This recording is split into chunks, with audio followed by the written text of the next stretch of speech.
Hey everyone, if horror stories give you chills, in the best way, smash that subscribe button and become part of the Dark Whispers crew. Drop a comment and tell me where you're tuning in from. Let's begin. Should family truly be there for one no matter what? Is it odd that family can sometimes feel less secure than total strangers? Dad once took my savings as a kid. I called him out and he flipped it on me. I think it's absurd watching a jerk come off as a saint. Mitch was funny, always cracking a smile. He even remembered my birthday when I was down. Yet he had a dark past as a junkie. Stories from his wife. One day while high at work, he nearly lost his arm in a factory accident. Too bad the factory fired him after. Mitch's partner overheard him talking about leaving him without a warning one early morning. It was somewhat confusing him, and he hoped it was just something temporary, but she left anyhow. She then moved to another part of the country. Since Mitch had little savings and only worked part-time at the local store, he asked his father for help. His father seemed to keep changing the story. Sometimes he said she wanted children, but then at other times he said she didn't want to leave her roots. It was probably best if Mitch didn't push him to tell the truth. At first, Mitch had started hiding in a room after 6 happy hours every night with his laptop. He never bothered to close the door, so I saw him every now and then.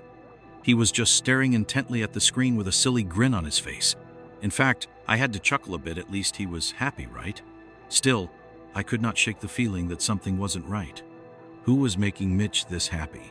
One evening when Mitch left the notebook open, I couldn't help but peek. I was 16 years old and too curious. The water in the bathroom started to run. I walked in and the screen was still on. I saw a chat with Hannah from school. My stomach twisted. What was he thinking? This was wrong. The profile picture wasn't Mitch's face. It was a young, handsome guy. I had not seen him before. I scrolled to find more chats. Flirting messages filled the screen. Some laughed while the others pushed the limits. However, Hannah wasn't quite at ease. She was just 15 too. This last text froze me. Meet this weekend. Tell your parents you're with friends for me to pick you at 8. It'll be fun on Saturday. I felt a chill run down my spine. The bathroom door opened slowly. Panic gripped me like a vice. I lay in bed, trying to comprehend what I'd seen. I wanted to deny it, but it happened. It was too serious for that. I was paralyzed with fear. People were crowding while I was public professing on the weekend that they were trembling as bronze that was in their sandy nerves on my appositional self. I watched the clock tick nervously. I knew personally my parents' hearts were racing too. On Friday, when my parents came back from work, I told them everything. I told Mom what I had seen Mitch doing. My mom turned stiff and pale, while Dad frowned angrily, saying that it was blackmail. He was losing control, but I did not give up. I waited for my brother to go out of the house. He was coming home late. That was my chance to explain everything. He had a laptop whose password I knew, and it was baseball. Dad tried a few guesses, including birthday, pet's name, password 123, but none worked. Mom Googled how to bypass the security. She found a way to activate safe mode. Thus, eventually, we found ourselves inside. I felt anxious when his Facebook was open, displaying an ugly fake profile. When I opened the file repository, I was once again revolted. I went inside the house. My mom's secondhand furniture didn't make me happy. She said, "Let's go out." I said yes, but I wasn't ready. My mom borrowed a super cool handbag from the neighbor. I chatted with the neighbor, which was embarrassing, but I didn't care. Then my friend came over, and she was the biggest loser. She said we should go to Burger King. I didn't like that. She kept on insisting on the 3 main reasons why she wanted us to go there. I said no. She went on and ordered her hamburger anyway. I was ashamed of myself. Everybody would laugh at me when they found out what I had eaten there. Should I eat first? I thought I should just get something that won't show people I was a glutton. So I ordered the same like her, but had the same thoughts about it. What's the problem? Afterwards, I would pay the bill. Then my friend said, "It was like that, right?" I didn't care again. I came to be popular at this moment slowly. We finished nothing at the local meeting. I really missed the last part of that project. Indeed, making someone feel bad breaks them down and causes tears. But I am different. I will show both boys and girls that even the weakest can be smart. The expression, "keep smiling," is true for me. Joking about me pushes me to do drama. The hand of princess is strong enough to make others laugh. My friends feel bad because my emotions show on my face. I want them to have the same pain that I feel when they make fun of me. Last time I went out, people followed me. My dad laughed it off and said it was not a big deal. I thought his reaction was strange. He meant it kindly. My dad is no tyrant, but could he punish me? It is possible for a boy to become a girl. I feel strange when I see these boys. I want to keep my head down, but I feel like everybody notices me. I want to be myself, a superior being. My parents helped me choose an elective. I picked a strange one about self-worth. I started chatting with a boy named Tyler online for weeks. He asked me to be his girlfriend. I thought it was fine until he asked for naked pictures. He sent me his instead. I got mad. He guilted me for not loving him enough. Tyler kept bothering me. Then another girl asked to be his friend and told him he was 29 and lived in Canada. When we video called, he hid his face but sounded older. I blocked him after saying I didn't want to know him. A month later, he tried to follow me on Instagram. I blocked him again. 2 years later, I had a new boyfriend. Somehow that creep still found me. I was horrified by my boyfriend's stalker. He threatened me, like in a horror movie. I had never been so afraid. He called my phone provider pretending to be me to get a duplicate SIM. He tracked my phone and found private info. We had to destroy our phones and soak them in water. Never trust strangers online. Even the smartest can fall for it. I'm lucky to be alive. 6 years ago, I sold my gaming laptop on Facebook. It was perfect and only 2 years old. I needed cash fast. Selling it was best. A buyer offered more than I asked for. I should have been wary. I rushed to meet in a grocery store parking lot. The money tempted me. It was summer. Around 8 p.m., the sky turned deep red and orange. As the learning ever so steadily sank into darkness, I hastened the process while gazing in the parking lot. There were only a few people who were performing shopping and unloading groceries. It was imperative that I had to meet with the generative buyer. Then, the dealer waved at me from the outside of the main store of the parking lot. As I approached him, as it was necessary to understand clearly whether there was a laptop on my back, I showed him. My lap was on when he talked in between about chips and other general things I inspected. He claimed that it was me who had left it behind, and the one who had picked it up. He then said there is nothing wrong with that, as long as a password needs to be typed in as well. There was something uncomfortable then in the beginning, but since he did allow me to search for cash again, I started counting. Counting mid some time, he seized my wrist, twisting it behind my back. I yelled in pain since I was in distress at ears of mine. That man was tall and strong with a rugged beard, soft face that made me very afraid of him. After this instant, apart from selling computers, there was no way I would wander here. I hit start. Some CBD had asked me questions about the specifications, at the same time glancing closely towards the device, then wondered whether or not it was working together with that unlocking. Agreed against it, unlocked. But while counting the cash, the grip on my wrist became more painful, weaker, and leaving me unable to scream out loud. He took out a knife like he was on a different level. The blade shone briefly in the dim light when he pressed it against my throat, which made me feel frightened. No sound. His monotonous voice was calm. You drop the money and forget about me and this incident. My mind started racing as I felt utterly helpless.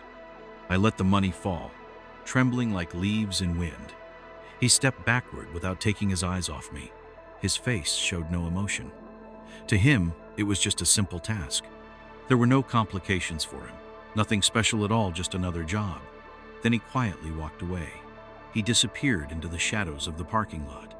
I stood still, frozen like a statue, trying to process what just happened. My breathing had become labored, with my heart pounding in my ears. After some time, I managed to touch my mobile to call 911, but my hands were still trembling by the time police arrived. I gave a description of the guy, but part of me hesitated throughout, since they said they would look into it, though there was a slim chance. That night felt unreal. I felt lost in space. Back at home, I couldn't stop moving around while replaying the moment in my head and scolding myself for not seeing the warning signs earlier. There was fear mixed with rage in my belly. How could I have let this happen? A few days after the first incident, I searched again for that guy on Facebook Marketplace. Yet he had no social media presence, which made me feel angry, knowing I would never get my laptop back or recover the money lost. It is still haunting me as to what could have been had I not purchased it from that guy on the Facebook Marketplace. It has been said that it is safer than Craigslist because the profiles can be checked. I did not take the time to check if his profile was real, which proved to be a regrettable failure on my part. It's fresh on my mind when I was in middle school. At the 7th grade, I had gotten really into this online building community where I shared a group chat on Skype with older guys aged between 14 to 18 during the weekends. As time went by, we became close, and then we followed each other on Instagram. At school, I was having a great time. The only partner I had was Jake, a classmate of mine. Last summer it rained so much that I was confined indoors to play video games, and I was with a buddy of mine, Jake. We were together in the same chairs. What they were playing was $12.5. I heard some talk that Jake loved me. When I posed the question to him, he said no.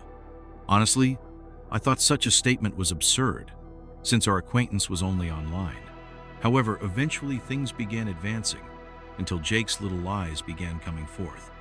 The white lies bore no significance, but they were quite suspicious on my side, hence made me mad. I was thinking about what Jake said that day. I was shocked when I heard that he was coming to my town. I believed that was bad news. The town was not well known. Jake said it was an accident and was already planned. I thought he was not sincere with me. When he told me he had booked a plane ticket to come to see me, I began to understand. He was going to visit me for a brief time.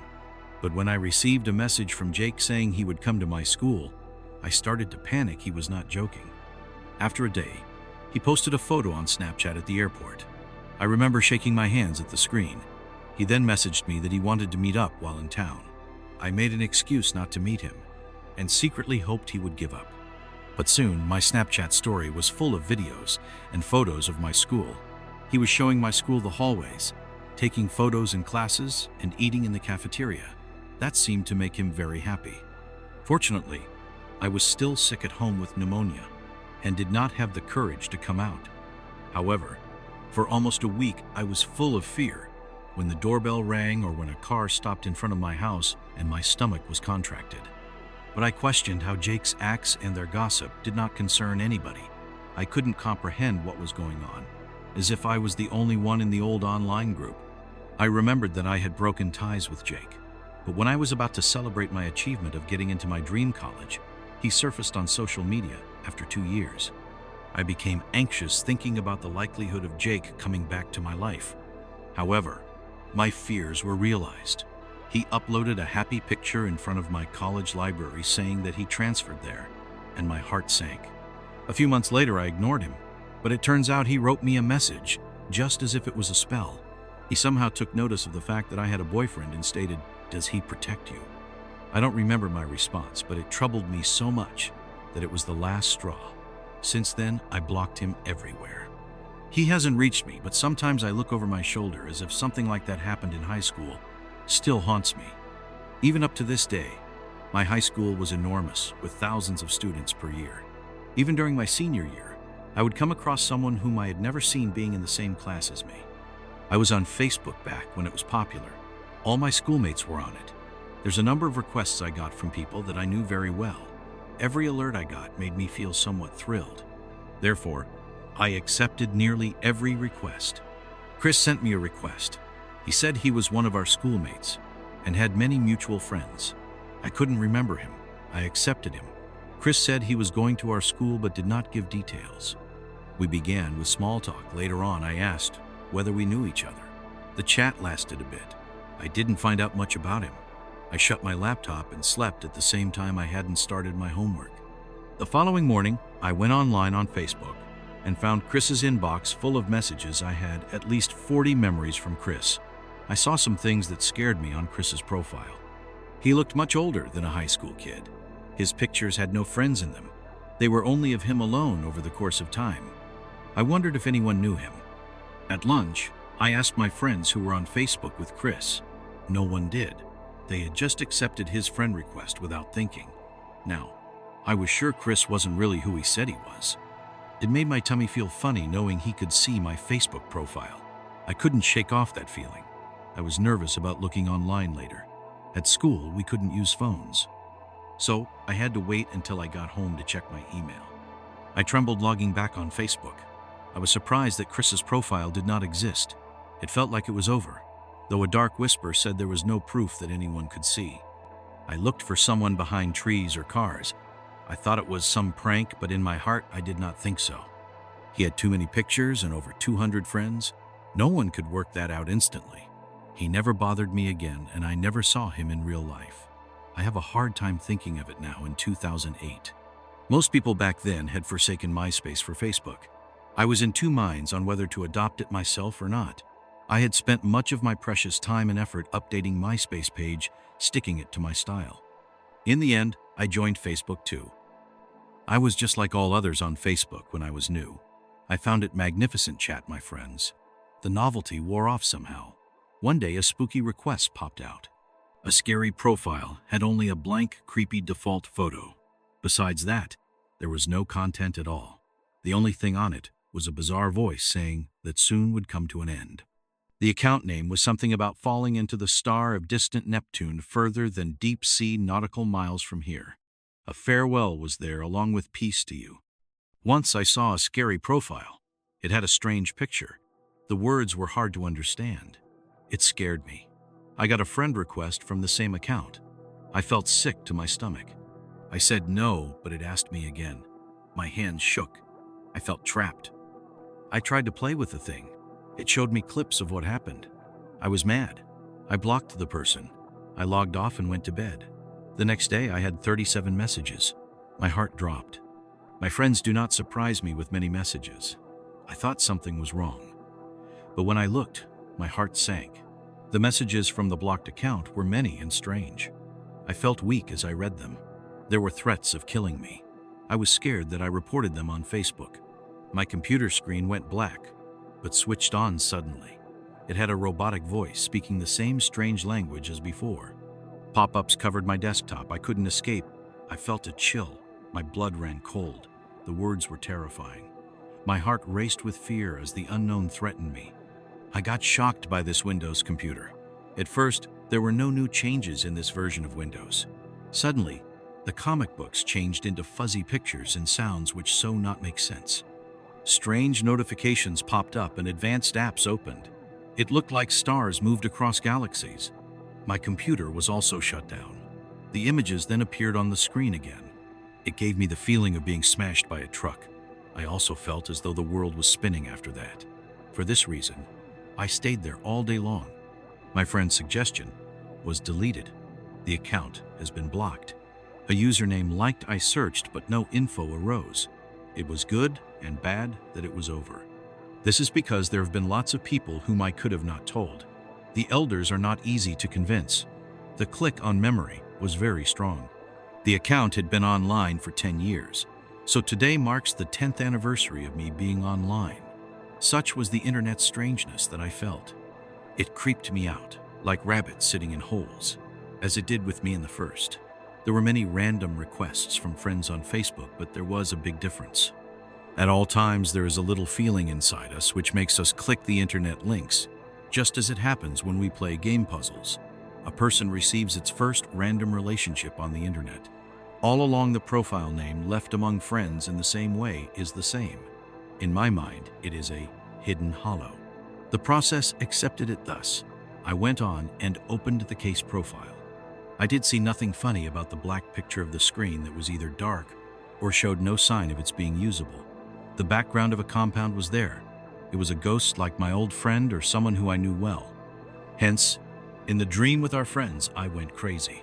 Why should there be this kind of a mark? This is just too much craziness that I later on disregarded as I went through the end course of messages immediately after I had gone to bed. Seeing that Hidden's hollow profile contained numerous personal aspects, it yet has nothing to do with us being pals already.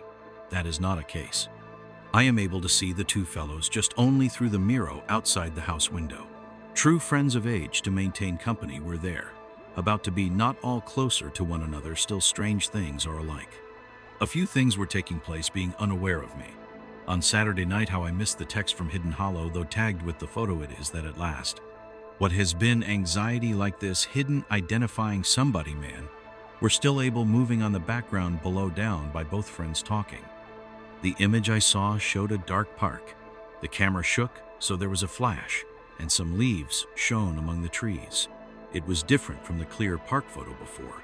The leaves were all yellow. This was hard to get. Did this guy crawl in the woods at night? Or did he hike at night? The woods feel very mysterious to me. I find scary stories about them. I look through Reddit for creepy encounters.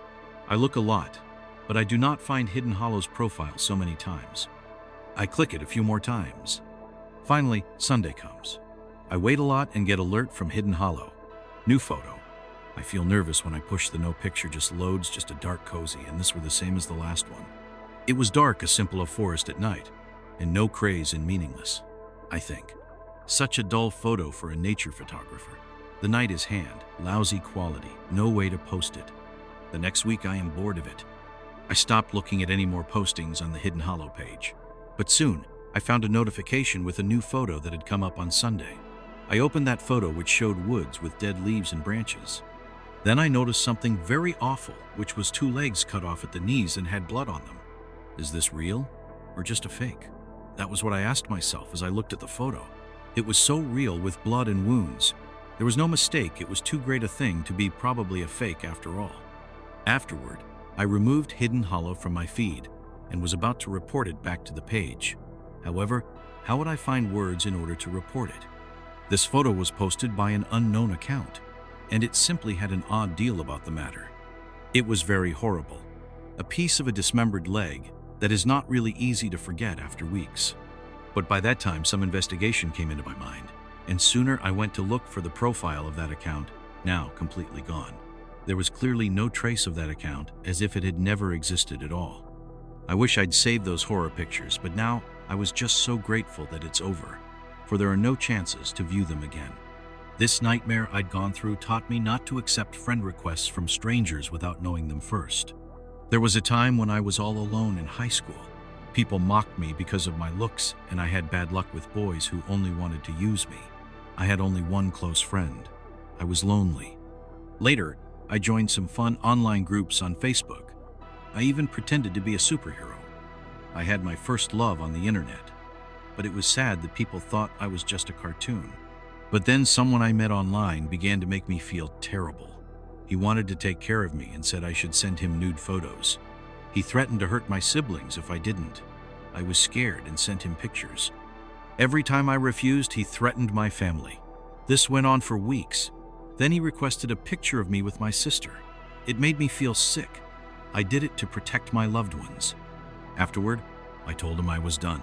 He said I'd be embarrassed if he shared such photos online. My mind was full of fears. Later I said, "We're finished." He replied, "It's not my fault if you get punished." For months, nothing happened. Now I am 18. I work part-time and have a nice boyfriend. I have left the furry community, and that pervert has not contacted me since. My name is Brian, and this was some years back when I was in college. The event occurred during my 4th year of studying economics. Prior to this, I spent 3 years at a smaller school, just transferred to a large state university. It was both thrilling and scary packing up for the move. Through Instagram, I found a shared house with other guys. Since I could not locate any like-minded houses, this house was not anything luxurious. It was an old but comfortable one that had been used quite a bit, not too worn down. The house stood relatively near the school. Upon entering my house, I heard noise coming from the living room where I met my new roommates.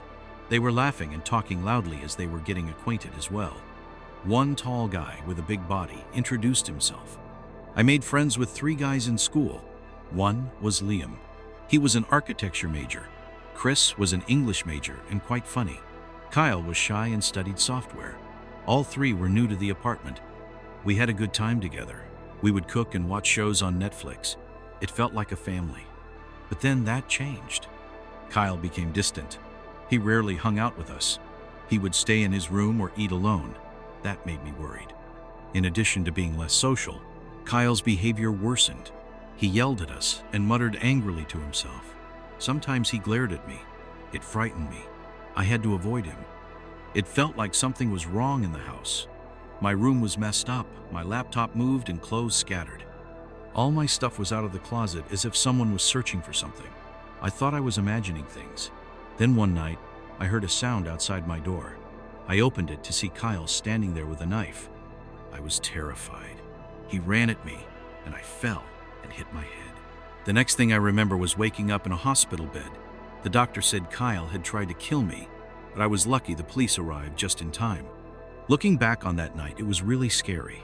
I wasn't sure how I was going to face living at home again, especially since there were no police to protect me. I needed to be away from people for a while. Eventually, I went back home. My body healed from the injuries, but I still have nightmares about that night, and I still feel scared sometimes. The most kind-hearted individuals I have come across in life are my new roommates. You can tell she is slim and dark-haired, and her beauty takes my breath away. Falling yellow leaves made me shiver. After some time, I thought it would be okay for us to start from where we left off. Nevertheless, the memories of Kai still haunt me to pieces. Although therefore things are different, the fear of me not being able to like our neighbors still lingers around. Memories of incidents keep coming. I would say that humans are mistaken about it. As long as they have proven that they can be trusted, it is mandatory for trust to be given to them eventually. I have to get on with living, as it were. It's gone. In addition, in this day and age, to be honest, they tend to be dependent on Tinder-like apps. There was a brother seeing me. I was at school, and I was looking at all those with a camera failure. In the picture faces, it was actually a good one, the one that attracted my attention. The fascination was there, even delineation. Although muscles, he had many naked pictures. The guy was a fellow high school counselor. We hit it off over text and phone very soon. On the weekend, we went to brunch, and he was charming and funny. As we drank mimosas, he invited me to a friend's BBQ. I felt guilty because I was lying. My dog needed a walk, so I told him we'd have to meet elsewhere. I rushed home with my dog and then got an Uber to the barbecue. When we got there, everybody was having a good time. The place smelled tasty with the music on and the dance floor above that. I was having fun talking to some in the crowd. However, as he got drunk, he started getting clingy, which made me uncomfortable. I felt a bit better, but still not at ease when he showed up. He was too close and wanted to kiss, but I pushed him away. I pretended to enjoy it, but my mind was fighting me. I locked myself in the bathroom. My heart raced because I didn't want him touching me. I had no windows in the bathroom. When I was there, I remembered what happened when she appeared time. I left the bathroom and went out the front door. I walked 3 blocks and hailed an empty cab. I took a ride home. Calls, texts, and DMs began immediately. I was not ready. After a while, I felt like I was lucky for dodging a bullet and moved on quickly. 2 years later, I read an article about it in the newspaper. I remembered everything that had transpired. My company let me leave early on holiday. I turned on the television when I got home. Time and distance can bring us together. The sun shows this. I love teaching kids to read. They give reading exercises. Teaching me to count. My mom said save all the money you could. I felt ashamed of that kind of method before. Now I am proud of it. I still look for cheap deals on secondhand clothes and things. People say call me frugal for saving money. I see it as being intelligent. I buy and sell things online on Craigslist and Facebook Marketplace. There are really more Craigslist. Facebook is the most convenient. One time, Elle got an excellent old bike for $0. It was red, shiny, big tire type, and had front suspensions. I did not like sports or cycling that much. Soon, I want to lose weight. I got a bicycle, and its owner was Andrew. He replied that bike's delivery time was 8:15 p.m. the next day. Strange to have the exact time reduced by vague daily schedule. I suggested the public meeting place instead. He knew this place was close to work. He told me to go home, which seemed okay. On that day, I left work at 6. I had time to meet him, so I went for a burger with fries. I ate slowly without hurrying, so the wait turned out just 30 minutes. Arriving very earlier at 8, it took around 15 a minute to cover from McDonald's where I had eaten to get to his home as supposed to be. So I was now becoming right on time to there. I went to see a house. The houses were old but pretty, and I could see nice gardens. On the way, I noticed a guy named Andrew by a car. He looked lost. I asked him if he was Andrew. He looked nervous. He said he was waiting for a woman to sell him a bike. That felt wrong to me. I wondered if he was trying to trick me. All my stuff was out of the closet as if someone was searching for something. I thought I was imagining things. Then one night, I heard a sound outside my door. I opened it to see Kyle standing there with a knife. I was terrified. He ran at me, and I fell and hit my head. The next thing I remember was waking up in a hospital bed. The doctor said Kyle had tried to kill me, but I was lucky the police arrived just in time. Looking back on that night, it was really scary. I wasn't sure how I was going to face living at home again, especially since there were no police to protect me. I needed to be away from people for a while. Eventually, I went back home. My body healed from the injuries, but I still have nightmares about that night, and I still feel scared sometimes. The most kind-hearted individuals I have come across in life are my new roommates. You can tell she is slim and dark-haired, and her beauty takes my breath away. Falling yellow leaves made me shiver. After some time, I thought it would be okay for us to start from where we left off. Nevertheless, the memories of Kai still haunt me to pieces. Although therefore things are different, the fear of me not being able to like our neighbors still lingers around. Memories of incidents keep coming. I would say that humans are mistaken about it. As long as they have proven that they can be trusted, it is mandatory for trust to be given to them eventually. I have to get on with living, as it were. It's gone. In addition, in this day and age, to be honest, they tend to be dependent on Tinder-like apps. There was a brother seeing me. I was at school, and I was looking at all those with a camera failure. In the picture faces, it was actually a good one, the one that attracted my attention. The fascination was there, even delineation. Although muscles, he had many naked pictures.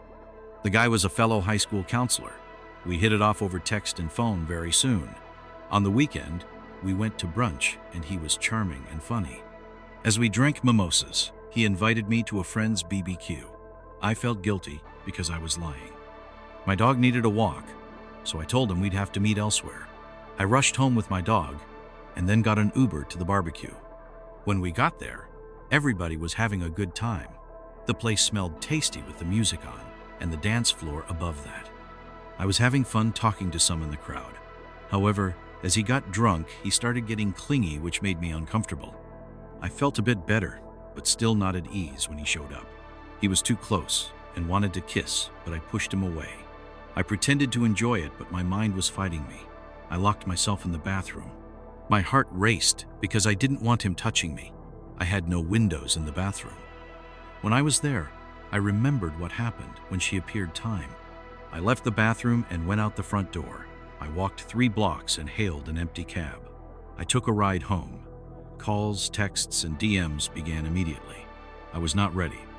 After a while, I felt like I was lucky for dodging a bullet and moved on quickly. 2 years later, I read an article about it in the newspaper. I remembered everything that had transpired. My company let me leave early on holiday. I turned on the television when I got home. Time and distance can bring us together. The sun shows this. I love teaching kids to read. They give reading exercises, teaching me to count. My mom said, save all the money you could. I felt ashamed of that kind of method before. Now I am proud of it. I still look for cheap deals on secondhand clothes and things. People say call me frugal for saving money. I see it as being intelligent. I buy and sell things online on Craigslist and Facebook Marketplace. There are really more Craigslist. Facebook is the most convenient. One time, Elle got an excellent old bike for $0. It was red, shiny, big tire type, and had front suspensions. I did not like sports or cycling that much. Soon, I want to lose weight. I got a bicycle, and its owner was Andrew. He replied that bike's delivery time was 8:15 p.m. the next day. Strange to have the exact time reduced by vague daily schedule. I suggested the public meeting place instead. He knew this place was close to work. He told me to go home, which seemed okay. On that day, I left work at 6. I had time to meet him, so I went for a burger with fries. I ate slowly without hurrying, so the wait turned out just 30 minutes. Arriving very earlier at 8, it took around 15 a minute to cover from McDonald's where I had eaten to get to his home as supposed to be. So I was now becoming right on time to there. I went to see a house. The houses were old but pretty, and I could see nice gardens. On the way, I noticed a guy named Andrew by a car. He looked lost. I asked him if he was Andrew. He looked nervous. He said he was waiting for a woman to sell him a bike. That felt wrong to me. I wondered if he was trying to trick me. He was also growing more angry and abusive through texts. I got upset and called him out on it, but I felt stupid for ignoring him. It was hard to breathe. I felt trapped and ended up blocking him on Facebook. For a moment, I felt free. I hoped it was over. That weekend, I went to see a movie with Olivia. Logan came to my mind again, but nobody else asked about him since he was gone. Sometime as Olivia, I was in I am not having a good time. She is a die-hard Tarantino fan and convinced me to come with her. There were huge crowds at the movie theater. Many people were waiting for tickets, food, and drinks. Our cinema was not full at all. We were alone until the ads started running. I was bothered by the sight of her happy face. However, I had to check my Facebook account. I felt uneasy when I couldn't find my boyfriend. The film lasted for 3 hours. During the credits, I saw a tiny dark shadow above the screen. My eyes were used to the dim light of the screen. I thought it was a staff member cleaning there. No one came in after us.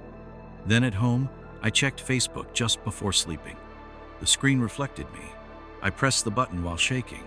There was a funny movie. He liked my hair. Suddenly, I panicked and ran to my parents. My hair was flying. I couldn't talk as I was trembling. My mom read the details. Dad got mad. Mom called the police.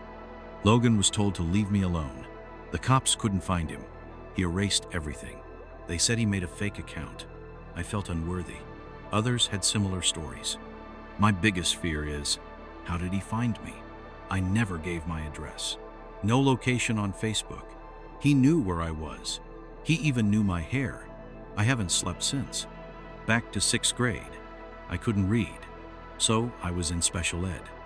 I dreaded wearing the school uniform, which was itchy and stiff as a child. The new session had begun. I must move to unseen classrooms and meet new teachers. It was a small school. It was not complicated in all honesty.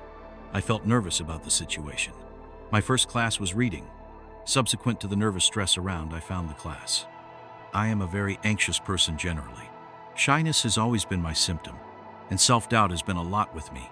In that small classroom, I'd finally rid myself of anxiousness. There were 4 other pupils seated there.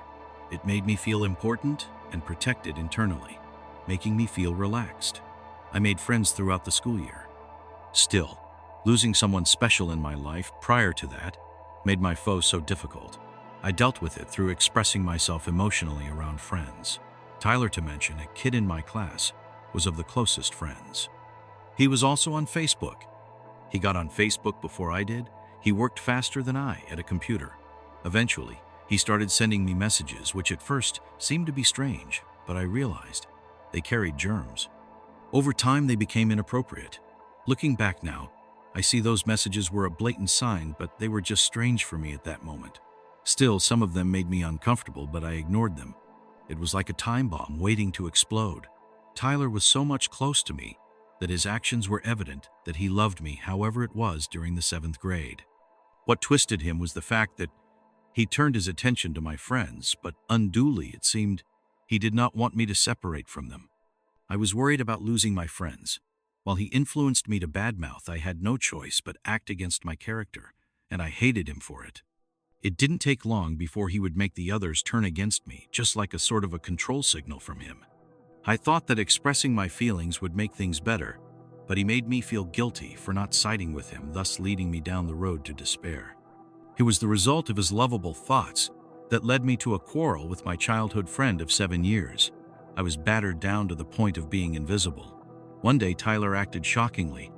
He brought up some incidents that really aroused sentiments. I was feeling uneasy when he suggested playing 7 Minutes in Heaven.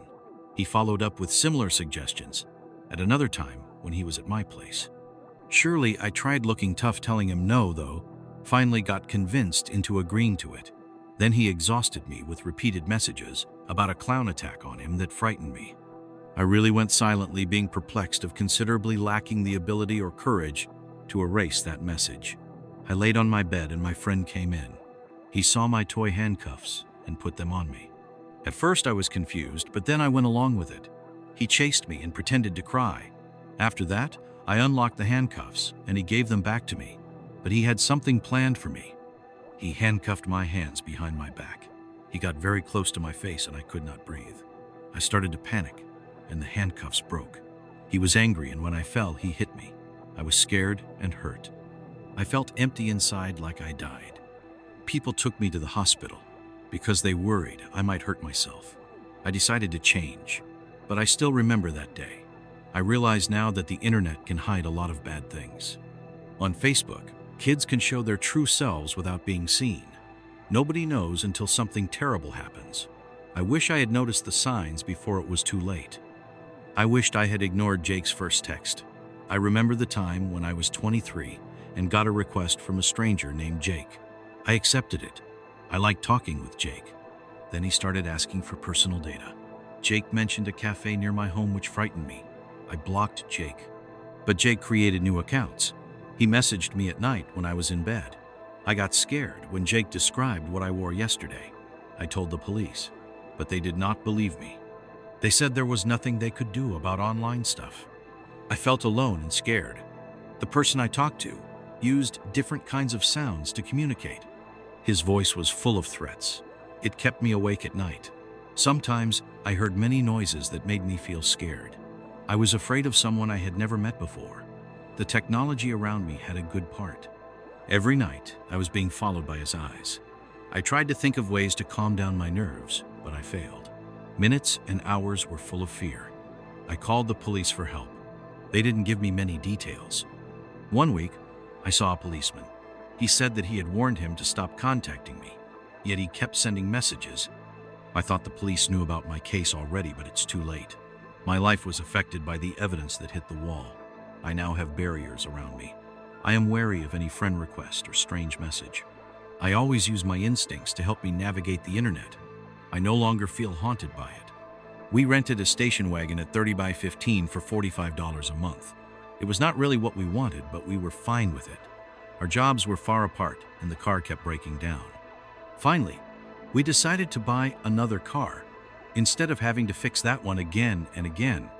One evening, my wife said we should look for a used car on Facebook Marketplace.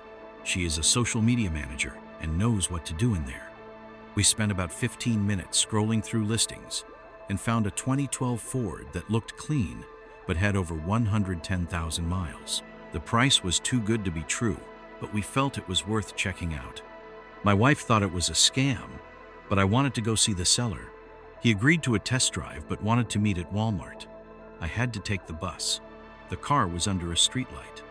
Aaron seemed nervous as I knocked. He said he was 23 or 24. He was tall, but looked young and a little awkward, like a brother. I felt uneasy. He was fidgety. We got in the car. It was clean, but too much bleach smell hit me. Overdone cleaning, an attempt worth selling. Still, the car ran just fine. I purchased a car that appeared to be in good condition. The awful bleach odor in it would eventually go away. After rushing to make the payment in cash, the title transfer process was quick, and I drove Aaron to the nearest bus stop. I felt lucky about the deal, but that thought was short-lived at the time. A police car stopped me on my way home. When I was ordered to provide my license and registration, I complied. After some inspection of the papers, the police officer informed me that the car matched a description of one recently used in a homicide case.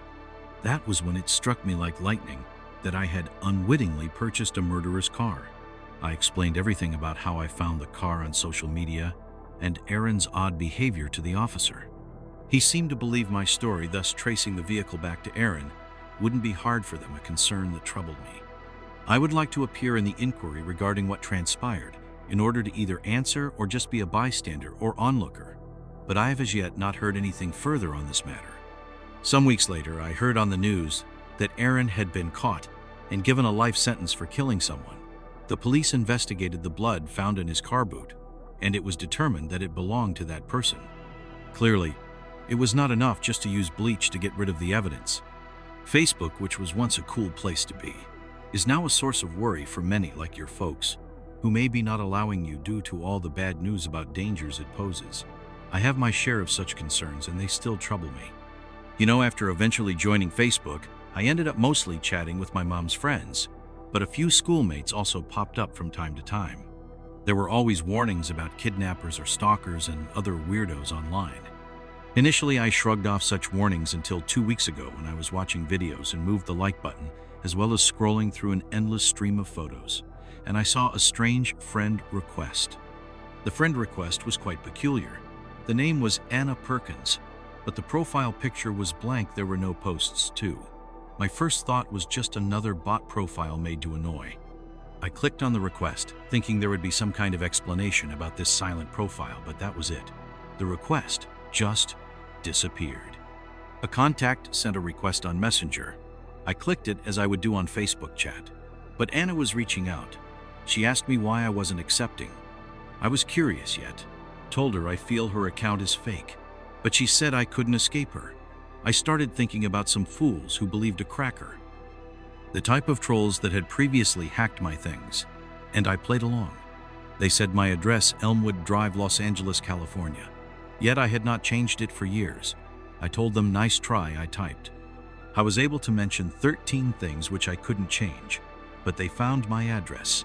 I just had to give Elmwood as a street. I therefore smirked, but wait a minute. It came into my mind that I might have been rude at first seconds. This is such a funny twist. But oh, so you are outside of my house right now. That is what is happening, is it?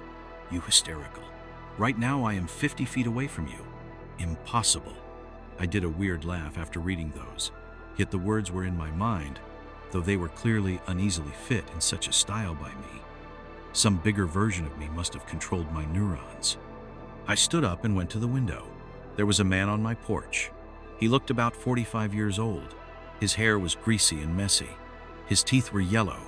When he smiled, it creeped me out. I trembled as he opened his mouth and said something that scared me even more. His voice was like a cartoon villain. I quickly locked the door behind me and ran to the bathroom. I sat on the toilet and tried not to breathe too loud. My hands were shaking as I called 911 3 times before getting through. Finally, a calm operator asked, 911, what's your emergency? I whispered. A man is trying to break into my house. I could hear banging at the front door. My heart raced. The operator told me to take a deep breath. I was so scared as I waited for help to come. I never thought I would be hiding from someone in my own home. The address I gave was 402 Cedar Lane Greenhouse at the block's end. Hurry, he's nearly inside. The officers are coming. I remained on the line while she tried to calm me. Her soothing tone did little to ease the fear in my chest. The banging stopped briefly, then the front door was smashed open. I felt hopeless. He was in. I heard footsteps in the living room and the sound of drawers being yanked open. He was humming a childish tune, saying, "Where's my little mouse? Come out."